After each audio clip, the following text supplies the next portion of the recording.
فرمایا وَإِذَا سَأَلَكَ عِبَادِي أَنِّي فَإِنِّي قَرِيب، محبوب جب میرے بندے آپ کی بارگاہ میں آ کے میرے بارے میں پوچھے نا تو ان سے کہہ دینا میں ان کے قریب ہی ہوں، قریب ہی ہوں۔ دلیل کیا ہے؟ یہ جب بھی مجھ سے دعا مانگیں گے میں ان کی دعاؤں کو قبول فرماؤں گا، میں ان کے قریب ہوں، میں ان کے قریب ہوں۔ یہ جب بھی دعا مانگیں گے نا میں قبول کروں گا، میں ان کے قریب ہوں۔ اللہ تبارک و تعالیٰ کے بندے اللہ سے محبت کرتے، رب کی بارگاہ میں جھکتے، اس کو اپنے دکھ سناتے، اس کے پیارے محبوب صلی اللہ تعالیٰ علیہ وسلم کا وسیلہ لے کے اس کے حضور حاضر ہو جاتے، پیشانیاں سجدوں سے روشن ہوتی۔ ہم نا ہر چیز کے لیے وقت نکالتے ہیں، ہر چیز کے لیے، لیکن عبادت کے لیے وقت نہیں نکالتے۔ ہر شے آباد ہے، ہر شے، ہماری فیس بک بھی آباد ہے، واٹس ایپ بھی آباد ہے، ہمارے ٹویٹر بھی آباد ہیں، ہماری ہر چیز آباد ہے۔ سب سے کم آباد ہمارا مصلی رہ گیا ہے، سب سے کم۔ وہ لوگ اب ڈھونڈنے سے ملتے ہیں جن کی بغل میں مصلی ہوتا تھا۔ میرے بھائی آپ کتنا کو دنیا کے پیچھے بھاگو گے تھکا دے گی، کتنا دولت کے پیچھے بھاگو گے تھکا دے گی۔ آپ جب اپنی زندگی میں جمع تفریق کرو گے نا تو مرتے وقت احساس ہوگا کہ سارا کچھ تو لوگوں کے لیے کیا، اپنے لیے تو کر ہی کچھ نہیں سکے۔ اور ہم عبادت کے معاملے میں بہانے بازی بھی کرتے ہیں۔ ہم کہتے ہیں اوہو رزق کمانا بھی تو عبادت ہی ہے نا، تو میں حلال روزی کے لیے جا رہا ہوں، یہ بھی تو عبادت ہے نا۔ میری طرح کے لوگ کہہ دیتے ہیں کہ میں سویرے اٹھ کے مدرسے میں کچھ اسباق دیکھتا ہوں تو یہ بھی تو عبادت ہے، میں بیان کرنے کے لیے مطالعہ کرتا ہوں تو یہ بھی تو عبادت ہے نا، اتنے لمبے سفر کر کے ملک میں دنیا میں گھومتا ہوں تو یہ بھی تو میں عبادت ہی کر رہا ہوں۔ اب اسپیشل نفلوں کے لیے وقت کس طرح نکلے، اسپیشل کر کے تسبیح میں کیسے چلاؤں، میں سارا کچھ ہم بہانے بنا لیتے ہیں نا۔ میرا سوال یہ ہے کہ یہ ساری باتیں صحابہ کو، نبی کریم کو، دیگر لوگوں کو بھی تو پتہ تھی نا، لیکن آپ غور تو کریں 23 سال حضور کو وقت ملا، مختصر وقت ظاہراً تبلیغ کرنے کے لیے، پوری دنیا میں دین بھی پھیلانا ہے۔ گھر میں 11 ازواج ہیں، 4 بیٹیاں ہیں، ان کی اولادیں، سارے کام کاج بھی دیکھنے، لیکن سیدہ طیبہ طاہرہ حضرت عائشہ صدیقہ رضی اللہ تعالیٰ عنہ فرماتی ہیں سارا دن تبلیغ کرتے، ہر غلام کے دکھ سنتے، گھر میں آتے تو اپنے گھر والوں کا خیال کرتے، کام میں ہمارا ہاتھ بٹاتے۔ قربان جاؤں، کہتی ہیں زمانہ سارا سو جاتا لیکن آمنہ کے لال مصلی بچھا لیتے۔ دنیا سو گئی، ساری سب سو گئے، جو خدام تھے، وہ جو غلام تھے وہ سو گئے۔ صحیح مسلم میں لفظ ملیں گے، سیدہ پاک فرماتی ہیں او میرے نبی کے غلاموں، میں نے یہ رنگ بھی دیکھا ہے کہ حضور نے اتنا کھڑے رہے، اتنا قیام کیا، اتنا قیام کیا کہ مقدس پیروں میں ورم آ گئے، سوج گئے پیر، اتنے بڑے۔ دل پہ ہاتھ رکھ کے نہیں بتا سکتا کہ میرے کبھی نماز میں پیر سوج گئے، کوئی نہیں بتا سکتا۔ بچوں کی روٹی کماتے تھک گئے بات الگ ہے، ہم سیر کرنے گئے تو تھک گئے بات الگ ہے، لیکن عبادت میں یہ بھی تو مسلم شریف ہے نا، یہ بھی تو دین ہے نا، یہ بھی تو حضور کی سنت ہے، یہ بھی تو وہ چیز ہے جو کریم کی آنکھوں کی ٹھنڈک ہے۔ سیدہ فرماتی ہیں پیروں میں ورم آ گئے، اور ساری رات ہی حضور نے نماز پڑھی اور ایک ہی آیت بار بار دہرائی۔ مسجد نبوی میں بلال حبشی نے فجر کی اذان دے دی اور حضور ابھی مصلی پہ تھے، کریم فارغ ہوئے، میں نے عرض کی یا رسول اللہ صلی اللہ علیہ وسلم آپ کے تو صدقے اللہ اگلے پچھلوں کے گناہ معاف کرے گا، تو آپ اتنی آہوزاری کیوں فرماتے ہیں؟ آپ تو شفیع ہیں، آپ تو انبیاء کے امام ہیں۔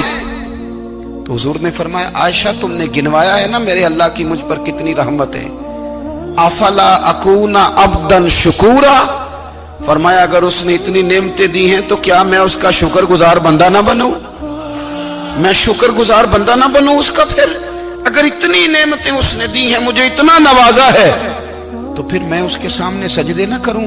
او میرے بھائی، بڑے قابل فخر لوگ ہیں ہم کہ ہم نبی پاک کے غلام ہیں، ہم قابل فخر ہیں کہ نبی کریم کے غلام ہیں، کیا کبھی اس غلامی کے شکرانے میں بھی 2 نفل پڑھے کہ یا اللہ تیرا شکر ہے تو نے ہمیں حضور کا غلام بنایا ہے؟ یاد رکھیں کہ اپنی روحانی زندگی کو آباد کریں، استغفار پڑھیں، تسبیحات کریں۔ حضرت عبداللہ ابن عمر رضی اللہ تعالیٰ عنہ حضرت عمر کے صاحبزادے، مکہ مکرمہ میں ان کی قبر ہے۔ میں نے جب انہیں پڑھا تو مجھے ان سے بڑا پیار ہو گیا، لیکن آپ کو پتہ ہے وہاں جا کے کسی شخص کا مزار تلاش کرنا یا پوچھنا ایک مشکل کام ہوتا ہے۔ تو ایک دفعہ میں مکہ شریف میں حاضر تھا تو ایک گاڑی والا ڈرائیور مجھے کہنے لگا کہ مولانا میں آپ کو جانتا ہوں، مجھے آپ سے محبت ہے، ایک بات بتاؤں آپ کو۔ میں نے کہا بتاؤ۔ کہنے لگے حضرت عبداللہ ابن عمر کی قبر دیکھنی ہے۔ میں نے کہا یہ تو نہیں کہہ رہا، یہ کسی نے بندوبست کرایا ہے، یہ اللہ نے تیرے دل میں بات ڈالی ہے، یہ ہو گیا تو لے چل مجھے۔ حضرت عبداللہ ابن عمر کو نبی پاک نے فرمایا تھا راجل صالح، یہ نیک بندہ ہے، یہ متقی آدمی۔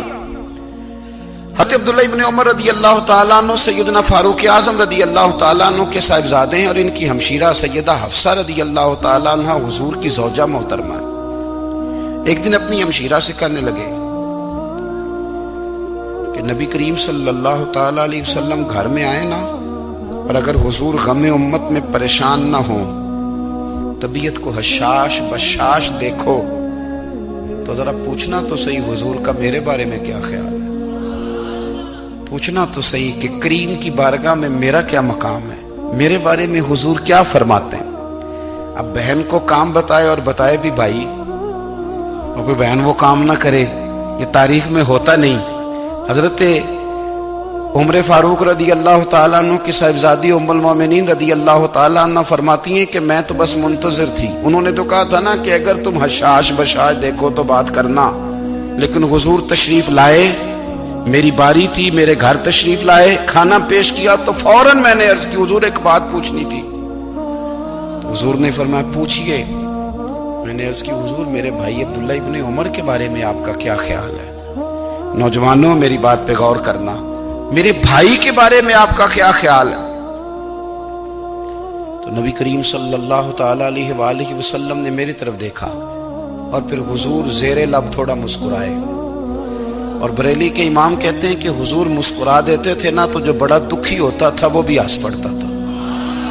اب سوال پیدا ہوتا تھا کہ پھر تو اس مسکراہٹ کے لیے انتظار کرنا پڑتا ہوگا کئی مہینے کہ حضور مسکرائیں تو رونے والے ہنسیں، تو اعلیٰ حضرت فرماتے نہیں، انتظار نہیں کرنا پڑتا، یہ مسکراتے رہنا تو حضور کی عادت ہے۔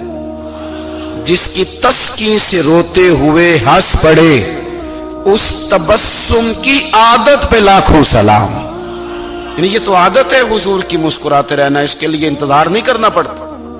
بھائیو آپ خیال رکھیں گے، غور کریں گے، حضرت عبداللہ ابن عمر رضی اللہ تعالیٰ عنہ کے بارے میں پوچھا تو سیدہ فرماتی ہیں کہ نبی کریم صلی اللہ تعالیٰ علیہ وسلم نہ زیر لب مسکرائے اور فرمایا حفصہ تیرا بھائی ہے تو اچھا، لیکن میں نے سنا ہے کہ عشاء کی نماز پڑھتا ہے تو فجر تک سویا ہی رہتا ہے۔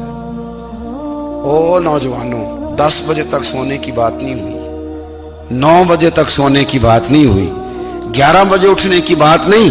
حضور فرمانے لگے میں نے سنا ہے کہ عشاء کی نماز پڑھ کے سو جاتا ہے اور فجر تک سویا ہی رہتا ہے، اسے چاہیے کہ تہجد کے وقت اٹھا کرے، اللہ کی بارگاہ میں حاضر ہوا کرے، آہوزاری کرے، سجدے کرے، عبادت کرے، اٹھتا ہے اور فجر میں جا کے اٹھتا ہے۔ حضرت جناب حفصہ رضی اللہ تعالیٰ عنہ کہتی ہے میں نے جناب عبداللہ ابن عمر کو پیغام دیا اور میں نے کہا میرے جوان بھائی سن، نبی پاک نے فرمایا ہے تو اچھا پر تہجد میں نہیں اٹھتا، نفل نہیں پڑھتا۔ او میری ملت کے جوانوں، مزہ نہیں آ جاتا جب ساری دنیا سوئی ہو، ساری دنیا، اور بستر بھی گرم ہو اور نیند بھی پورا غلبہ کر رہی ہو، اور اچانک گھنٹی بجے دماغ میں، آنکھ کھلے، گھڑی پہ نظر پڑے، 3:30 4 بجے کا پیغام گھڑی بتائے، اور کوئی چڑھتی جوانی والا اٹھ کے وضو کرے، اور جب وہ مصلی کھول کے بچھائے تو مدینے والے محبوب کہتے ہیں کہ ہر نماز پہ رب ثواب دیتا ہے، اور جو اٹھ کے تہجد کی نماز پڑھے اسے دیکھ کے تو رب مسکراتا ہے، جو اس کی شان کے لائق ہے، جو اس کی شان کے لائق، وہ مسکراتا ہے، خوش ہوتا ہے کہ میرا بندہ تہجد میں اٹھ گیا، وہ مسکراتا ہے۔ کاش ہماری صبحیں کبھی اپنے مالک کے نام ہو جائیں، کاش کے صبح حضرت ابو الحسن رحمت اللہ تعالی علیہ حضرت معاذ ابن جبل رضی اللہ تعالیٰ عنہ کے پاس بیٹھا کرتے تھے، فرماتے ہیں ان سے جو پیار بڑھا تو پھر میرا مصلی سے بھی بڑھ گیا۔ تابعی ہیں، فرماتے ہیں صحابی رسول سے محبت ہوئی تو ذکر سے بھی ہو گئی، پھر درود شریف سے بھی ہو گئی، محبت ان سے بڑھی تو پھر اللہ نے مسجد کا پیار بھی بڑھا دیا۔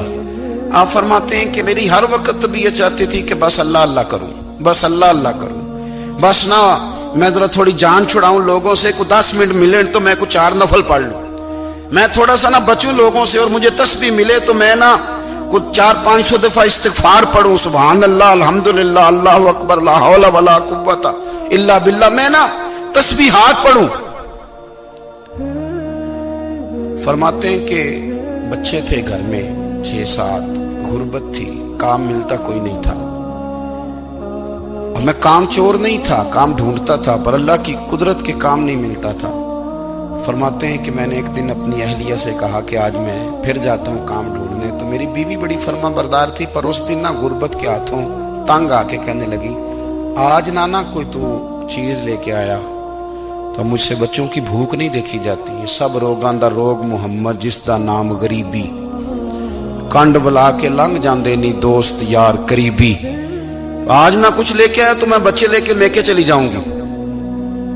شیخ فرماتے ہیں کہ میں بڑا پریشان گھر سے نکلا، پر میں نے صبح سے لے کے زور تک کام ڈھونڈا، کام ملا کوئی نہیں، تو میرے دل میں خیال آیا چلو کام نہیں ملتا تو اللہ اللہ تو کرے نا، چلو بندوں کی مزدوری نہیں ملتی تو رب کریم کی عبادت ہی کرتے ہیں۔ فرماتے ہیں کہ میں نے نا فرات کے پانی سے وضو کیا، نہر کے، شدید دھوپ تھی، ساتھ ریت تھی اور ریت تپ رہی تھی، میں نے اپنا رومال وہیں مصلی کے طور پر بچھا لیا، اور فرماتے ہیں کہ زور سے لے کر عصر تک نماز پڑھی، دھوپ بھی پورے زور پہ، پر میرے سجدے کا ذوق بھی پورے زور پہ۔ فرماتے ہیں سورج بھی چمک رہا ہے اور رب کی عبادت کا ذوق بھی پورے زور پہ، میں سجدہ کروں تو پھر میرا اٹھانے کو جی نہ چاہے۔ میرے استاد لکھا کرتے تھے، یہ ان کا شعر ہے، وہ کہا کرتے تھے مجھے سوز دے، مجھے ساز دے، اور مجھے نیم شب کا نیاز دے، دم سجدہ خود کو میں توڑ دوں، مجھے ایسا ذوق نماز دے، اور میں تیری بہار کا پھول ہوں، میں کھلا بھی ہوں تو تیرے لیے، مجھے میری شاخ سے توڑ لے، مجھے اپنی زلف کا ناز دے۔ بھائی فرماتے ہیں کہ عصر تک میں نے نفل پڑھے، دل ڈھلنے لگا، عصر کی نماز پڑھی اور میں وہاں سے چلا۔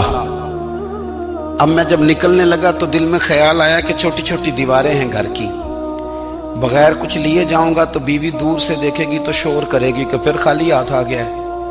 کہتے میں نے اپنے اسی رومال میں جس پہ میں نے نماز پڑھی تھی نا، رومال میں کی آخی دے پنجابی جو صافہ کہتے ہیں، اسی میں نا میں نے کچھ ریت بھر لی کہ وہ دور سے دیکھے گی تو سمجھے گی کچھ لے کے آیا ہے، چلو جا کے اسے بتا دوں گا کہ آج پھر مزدوری نہیں ملی۔ کہتے ہیں وہ ریت لے کر جب میں گھر میں گیا تو پہلے بیوی دروازے پہ کھڑی ہوتی تھی، پوچھتی تھی خالی ہاتھ آ گئے ہو؟ آج میں نے دیکھا تو ہے ہی کوئی نہیں۔ فرماتے ہیں میں اندر داخل ہوا، سلام لی، ایک کونے میں نے وہ رومال رکھ دیا اور میں نے آواز دی کہ بھلی مانس کہاں ہو؟ تو وہ کہنے لگی آپ منہ ہاتھ دھو لیں، میں روٹی لے کے آئی۔ میں نے کہا روٹی کہاں سے آ گئی؟ یہاں تو کئی دنوں کے فاقے، تو کئی دنوں کی غربت ہے، یہاں تو اس گھر میں تو فقیری ہے۔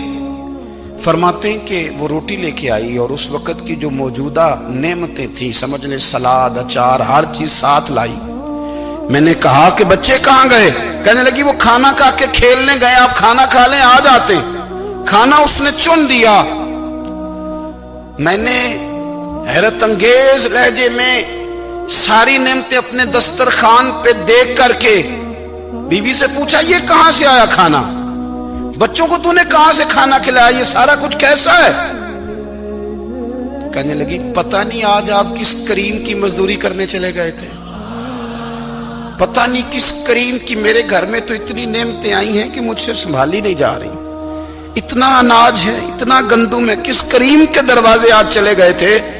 یہ کہتے کہتے وہ اٹھی اور اٹھ کر کے کہنے لگی پہلے ہی بڑا کچھ آیا تھا، اب کیا لے آئے ہو؟ اور جا کر کے نا اس نے وہ ریت والا رومال کھولا، کہنے لگے میں تو لے کے آیا تھا ریت، تو میرے رب نے اسے بھی سونے اور ہیرے بنا دیا تھا۔ جب آپ کی توجہ اللہ کی جانب، میرے نبی پاک صلی اللہ تعالی علیہ وسلم نے فرمایا ہر چیز اپنے رب سے مانگ، ہر چیز مانگ، ہر چیز مانگ۔ یا رسول اللہ کیا کچھ؟ میرے محبوب نے فرمایا تیرے گھر میں نمک بھی ختم ہو جائے تو وہ بھی اپنے رب سے مانگا کر، تو مانگنا وہ تجھے دے گا، تو اس کی بارگاہ میں کشکول طلب دراز تو کرنا۔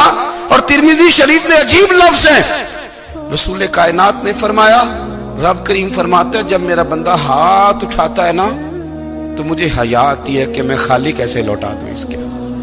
اتنے بڑے بادشاہ کی بارگاہ میں دعا کی بڑی طاقت ہے۔ میرے نبی پاک نے فرمایا دعا مومن کا ہتھیار ہے، دعا مومن کا، دعا مومن کا۔ حضور نے فرمایا تقدیر کو سوائے دعا کے کوئی چیز نہیں بدل سکتی، دعا مومن کا ہتھیار ہے، یہ کافر کے پاس کوئی نہیں، یہ ہتھیار ہے مومن کا۔ اللہ کرے آپ کو سمجھ آئے، پھر سنیں، کئی بار کہہ چکا ہوں یہ ہتھیار ہے۔ کافر کے مقابلے میں جو تیرے پاس سب سے بڑا ہتھیار ہے وہ دعا ہے۔ دعائیں کرانی چھوڑ دی، کرنی چھوڑ دی، لینی چھوڑ دی۔ حضرت سیدنا انس بن مالک رضی اللہ تعالیٰ عنہ فرمایا کرتے تھے میں نے وہ رنگ دیکھا ہے جب حضور دعا مانگتے تھے اور حضور کی مقدس آنکھوں میں آنسو بھی ساتھ ہی بہا کرتے تھے، میں نے وہ انداز دیکھا۔ بھائی اپنا مصلی کا، عبادت کا، وظائف کا، اللہ اللہ کا سلسلہ اس کو مضبوط کرے، اپنی دعاؤں کے تعلق کو مضبوط کرے۔ دعائیں بڑے انقلاب برپا کر دیتی ہیں۔